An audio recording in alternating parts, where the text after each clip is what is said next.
السلام عليكم ورحمة الله تعالى وبركاته. تحية عالية واحترام وتقدير لجميع متتبعي هذه قناة قدماء المحاربين وذوي الحقوق. تحية لكم عالية من بوسطة الخضير، محارب سابق، مسبق متطوع المسيرة الخضراء ومحارب سابق، لأن المسيرة الخضراء جات قبل من السنوات اللي أديناها دفاعا على وحدة جنوب المملكة المغربية مع شمالها. إخوان، أنتما كتشوفوا كنصور في واحد الظروف ماشي هي هاديك، ما كاينه لا طابلة لا كرسي لأن مشكل عندي صحي ديال الحساسية د البحر جرات عليا من أكادير، وأنا دابا في واحد البلاصة يعني ما كاينش الإمكانيات ديال التصوير، ولكن حاولت ندير المجهود باش نصور، لأن ما يمكنش دوز هاد الذكرى ديال المسيرة الخضراء اللي هي الذكرى 49 أو 49 منذ انطلاقة المسيرة الخضراء، وما غاديش نناقشوا في هذا الموضوع ديال المسيرة الخضراء وبصفتي متطوع في المسيرة الخضراء. غير اللي غادي نوضح لكم هي لاكارت اللي كتبين بأنني من متطوعي المسيرة الخضراء.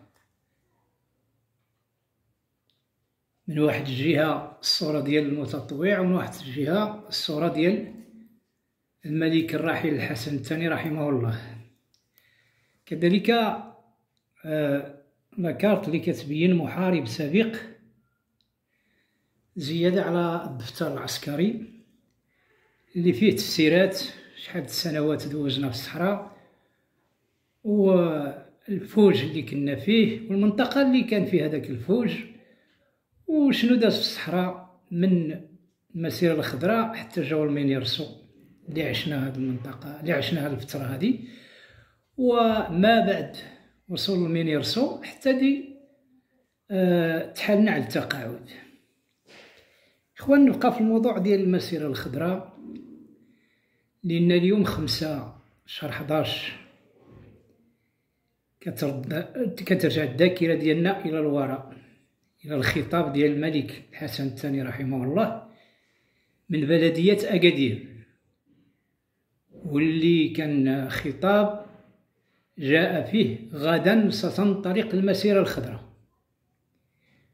فعلا لغدين ديال 6/11/1975 انطلقت المسيرة نحو الطاح اللي احنا اللي كنا فيها، الى من منطقة قريبة الطرفاية. كنا عندنا يعني كانت الخيام اللي فاش كنا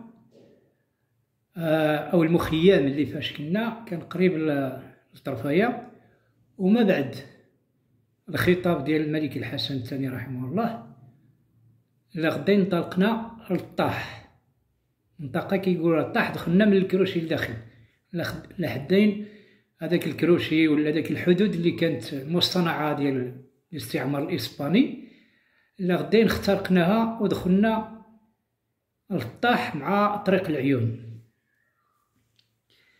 غير نحاول هذه الحلقة هذه غادي ندير بداية ديال المشاركة في المسيرة الخضراء وديال التطوع للمشاركة في المسيرة الخضراء. البداية ما بعد الخطاب ديال الخطاب الملكي ديال الحسن الثاني رحمه الله، واللي أعلن فيه عن المسيرة الخضراء على ما أظن كان نهار 27 في شهر 9 إلا بقيت الذاكرة ديالي كتنفع. مباشرة بعد الخطاب ديال الملك بدات ديك الساعة السلطات المحلية في إجراءات تسجيل الناس اللي بغاو يتطوعوا للمسيرة الخضراء. هنا غادي نهضر على المنطقة اللي أنا كننتمي لها، وهي تقريبا 25 كيلومتر شرق مدينة رباط الخير إداريا، واللي الاسم الحقيقي هو أهرمو، قبيلة بني زهنة. حنا غير سمعنا الخطاب، لا غداين ديال الخطاب صفت السلطة المحلية اللي كانت قيادة في رباط الخير قبل ما تولي دابا بشوية، كانت قيادة في أهرمو، صفطات اللي عنده شي طوموبيل من هذوك البيكوبات اللي كانوا داك الساعة كيخطفوا البلايص، كذلك اللي عنده شي كاميو، صفطوهم للدور كيدوروا على الناس. المهم جا الحديد، علمونا بعد داك الساعة مع الخطاب سمعناه، تعرضنا للحديد، ركبنا جينا القيادة، تجمعوا القبائل. كتعرفوا المنطقة ديال أهرمو فيها قبائل كثيرة، كاين بني زهنة، كاين غزران، كاين بني زكوت، كاين يشبلان، كاين ولاد بن علي، كاين واحد العدد ديال، كاين بني مكود، كاين سيدي يحيى، كاين واحد العدد ديال المناطق ديال القبائل تجمعات. المهم بقاو كيقيدوا حتى قيدوا العدد الكافي اللي مطلوب القيادة ديال أهرمو. العشية هذاك رجل السلطة اللي كان داك الساعة قائد، رتبة قائد، قال غادي تمشيو تباتوا في ديوركم، ولا غداين اللي عنده شي حاجة ما يجيب ولا سميتو راه غادي تسافروا.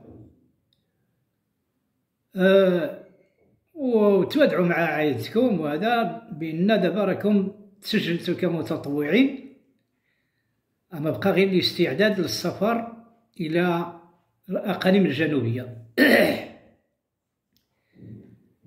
فعلا عاود جا الحديد، فرقنا، مشينا بتنا في ديورنا. عندنا واحد الحماس باش غادي نشوفوا هاد العيون كي دايره، الصحراء كي دايره. واحد الدوار كيقول الهوتا كنا انا وواحد السيد، حيت قبيله بني زهنة عندنا ضواوير بزاف، لكن مشى واحد العدد، راه كنا عندنا قيطان بوحدنا قبيله بني زهنة في المخيمات ديال المسيره، مخيمات، واللي كان الى عقلي صحيح كنا قريبا 30 واحد من القبيله ولا فايته، فيهم اللي ولي برحمه الله، وفيهم اللي مازالين على قيد الحياه، وفيهم شهداء على الدفاع عن الوحده الترابيه، شاركوا في المسيره الخضراء، ومن المسيره الخضراء مشاو للمؤسسه العسكريه ودخلوا للصحراء، وكتب لهم الله الاستشهاد على الدفاع عن الوحده الترابيه، واللي كنرحموا عليهم من هنا، الله يوليهم برحمه الله. قلنا المشاركه ديالنا حنا لغداين جاو عاوتاني الحديد، كاميونات اللي عنده شي كاميون ديال الرمله، داك الفوردات، البيكوبات، كانوا داك الساعه غير داك البيكوبات اللي دابا راه تقريبا باقيين كيخدموهم غير الفلاحه. عاود جاو جمعونا، لقينا الهرمو اني داك الساعه اللي عنده شي طوموبيل سواء ديال لاكريمه سواء كما كانت، جمعات داك العدد ديال بنادم، ركبنا من هرممو ديريكت المحطه ديال التران في الخميس ديال سيدي عبد الجليل. وصلنا لاكار ديال الخميس ديال عبد الجليل، طلعنا في التران لتازا.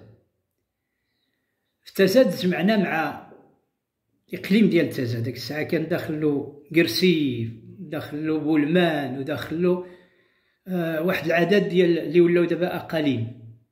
داك الساعه كان اقاليم كيشدوا واحد المساحه كبيره. وصلنا لتازا، داونا لواحد البنايه تابع يمكن للبلديه ديال تازا، ربما فيه كيديروا داك، المهم واحد البنايه كبيره. تما فرقوا لنا الكواش ديال المسيره الخضراء، فرقوا علينا التمر، المواد الغذائيه الى اخره. نعسنا واحد شويه. المهم داك العشيه كلها اللي وصلنا لتازا كلها ما كان غير التفراق واللائحات وكل قبيله بوحدها، وكل قبيله دايره جروبات الى اخره. عزلوا الناس اللي غادي يكونوا مسيرين. ما عليناش، شدينا تما نعم سيدي الزيت، الطحين، المسائل. السرديل كنا شبعنا داك الساعه الطون. الطون اخويا غير كيتلاح بواطات كبار ديال الطون. بتنا تما شي نعاس غير، المهم الضحك كتعرف تقشاب الى اخره. الضحك بتنا تما. الا غداين كملنا الاجراءات، هبطنا من داك البلاصه اللي بتنا فيها في تازا السفلى، هبطنا لاكار ديال التران. صافي ترجاو داك العدد ديال البشر في التران. ديك الساعه داك التران غير 4 على الخشب. كنحطو السيكان ديالنا، كل واحد داك الساعه بالصاك ديالو فيه جميع المسائل ديالو. حطينا السيكان ديالنا، صافي انطلقات التران. وهاد دابا غير باختصار، هاد التحركات راها كلها ضحك وتقشاب. كتعرف داك الساعه مرحله الشباب، بنادم بخير مع الله. هاد التحركات كلها تقشاب، كلها داك الشيء ديال احداث البلاد. ما كان غير قولها وضحك عليها، يعني سفر، احتفال، نشاط، فين غاديين نكتشفوا الجديد ونشاركوا في المسيرة لتحطيم الحدود ديال الاستعمار الإسباني، وندخلوا الأراضي ديالنا في الأقاليم الجنوبية ديال المملكة المغربية. مشينا في التران. كتعرف داك الكاتريام ديال 1975، ماشي بحال التران ديال دابا. واش عرفت راه داك الساعه دوزيام، وراه ما داك الساعه صراونا كيقولها الكاتريام راه غير الفاكوات، غير تقريبا غير هونكارات، ما قاعدين غير على السيكان ديالنا. وصلنا لمراكش، نزل داك العدد الهائل،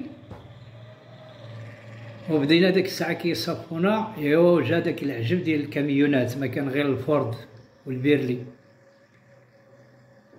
صافي بدينا كنسرجيو في الكاميونات حتى سرجينا. وهادشي دابا راه غير الاستعدادات راه كتدي واحد الزمان. غير بنادم لو كان هاد لاج هذا ما غاديش نقدروا نصمدوا مع داك السفر. غير داك الساعه بنادم شباب، وكتعرف الشباب ديال الباديه، الشباب اللي كان ياكل الحليب من تدة المعزه كيتيريه للفم ديالو، الشباب اللي كان ياكل البيض البلدي الحقيقي، الشباب اللي كان ياكل الخضره البيو، الشباب اللي كان يضرب البصاره في هذا البرد. دابا ما كان غير البصاره والعدس والزيت البلديه. يعني كانت الصحه واقفه على حقها وطريقها. داكشي. المهم فاش ركبنا في الكاميونات بدات الانطلاقه الى الجنوب. كتعرفوا ما كانتش روتورود، كانت غير من مراكش لأكادير راه ما يزيد على 6 سوايع ولا اكثر. وداك المسيره ديال الكاميونات، يعني واحد الحجم كبير ديال الكاميونات، واحد ورا واحد، وكيتمشى. وكتعرف السرعه ديال الكاميونات داك الساعه، وكتعرف الطريق ديال داك الساعه كي دايره. ما وصلنا لأكادير حتى لواحد الوقت ديال المغرب على ما اظن، وداونا الى عقلي صحيح لجهه ايت ملول. تما هبطنا في واحد التيران الغبابر نيت ديال داك الحديد فاش كيتبلاصا، وهبطنا. المهم شي ماكله بنادم غير كيضي باني، راه ما كاين لا طياب لا ريح. بنادم داك كيجيبوا لنا الخبز السرديل، ضرب الخبز والسرديل. بتنا تما كتطيح في الكاشه ديالك وتلوى وتنعس. كاشه واحد البونجر قيقه. بتنا فايت ملول. الا غدا نعاود اللي راكب شي كاميو كيمشي ليلو، عاود ثاني شدينا الطريق من وفقنا بكري. راه مازال ما ضوى الحال فاش تحركنا. شدينا الطريق حتى ديال قلميم. في قلميم هبطنا كنقلبوا على الخبز الى اخره. دزنا من قلميم لطنطان، من طنطان مشينا وصلنا لابطيح، نواحي ديال ابطيح. كانوا داروا ديك الساعه في ديك البلاصه فاش كانت اقليم تازا، كاينه عملات تازا وحدها خنيفره. بعد هادو كان نعقل متجاورين، حيت كنا كنمشيو للعماله د خنيفره نتفرجوا في حيدوس ديال خنيفره. وحنا العملات تازا فيها دائره قرسيف، دائره تهله اللي كنا تابعين لها حنا هرممو، ودائرات اخرين ما بقيتش عاقل عليهم. وصلنا نعم سيدي، فرقونا. ايوا يا رالك داك الساعه رالك العجين وكنشوطوه في الزيت بحال الشكل ديال الملاوي ولا سميتو داك المسمن اللي كيعرف يخرمز شي حاجه كيخرمزها شويه. ولات داك كنا حدا المطار، قرابين لواحد المطار كتنزل فيه 630.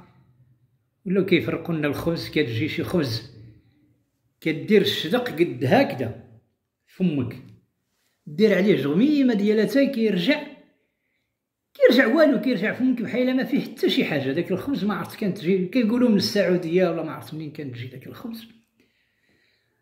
راه زعما تقول تحيد الجوع، ما كاين لا جوع لا ريح.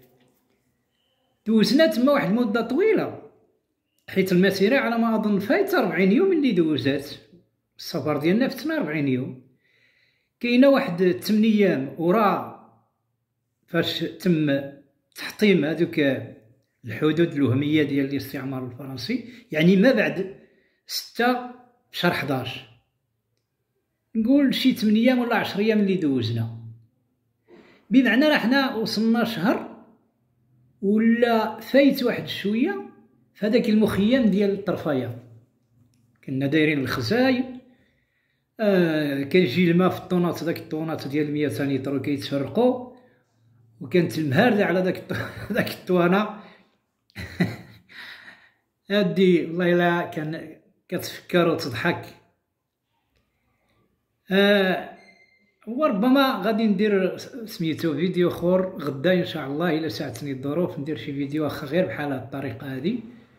غادي نفسر به على نهار 6 شنو درنا ومنين مشينا وكيفاش حتى تحطموا هذوك الحدود الوهميه، وشحال بقينا وراء تحطيم الحدود الوهميه. ورجعنا داك الساعه